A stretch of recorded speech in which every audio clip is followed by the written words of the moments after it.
Mi tiene in piedi solo la volontà di dimostrare a quelli che amo di essere innocente e di uscirne a testa alta.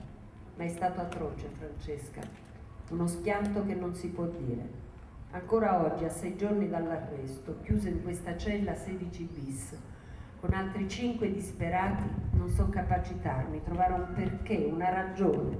Trovo solo un muro di follia. Se è possibile questo, Francesca, è possibile tutto. Sono cambiato dentro, credimi, sono diverso, amaro, distrutto. Se resisto, lo faccio per un orgoglio disperato e per dimostrare alle figlie, a tutte le persone che mi stimano e che mi hanno amato, a te, a tutti, che non sono un gangster. Mi verrebbe da ridere, amore, se la cella non fosse vera, le manette autentiche, le notizie messe sul sito. Non so, Cicciotta, se domani, il giorno dell'interrogatorio, il tuo buon Dio o i miei dei o la rabbia lucida che mi divora mi daranno la forza di convincere i magistrati che hanno preso un abbaglio mostruoso, che è tutta una montatura, ma di chi? E che questo è solo un incubo terribile. Ma il male è fatto, sai, è il mio lavoro polverizzato. Sarà lunga, forse improbabile ricostruire la verità, perché io non voglio mezze misure. Voglio battermi fino all'ultimo per uscire pulito, amore. Non so niente, credimi, te lo giuro con le lacrime agli occhi. È come se mi avessero catapultato sulla luna.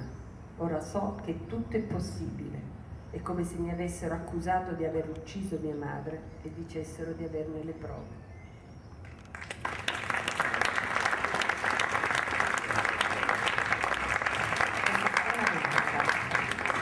Luca Perrino, si chiude questa edizione 2017, grande risultato ancora una volta, insomma, quando si organizza e si fanno le cose con passione i risultati arrivano.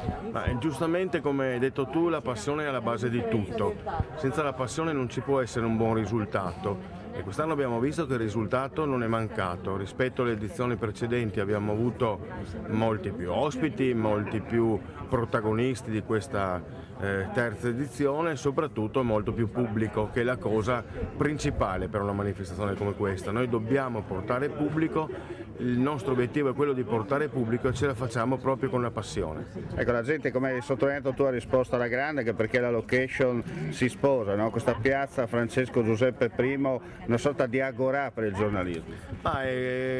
Dici bene, noi abbiamo tentato la prima volta nel 2015 questa esperienza, è stata un battesimo che ci ha spronato ad andare avanti e speriamo di andare avanti ancora. Abbiamo tessuto buone collaborazioni anche con giornalisti che arrivano da varie parti d'Italia, con degli studiosi, con dei ricercatori, con dei professori universitari, quindi tutto quello che ruota intorno all'informazione credo sia una cosa importante. Senti, mi richiami anche il prossimo anno a fare il moderatore oppure questa volta il cartellino rosso? No, ti richiameremo anche il prossimo anno.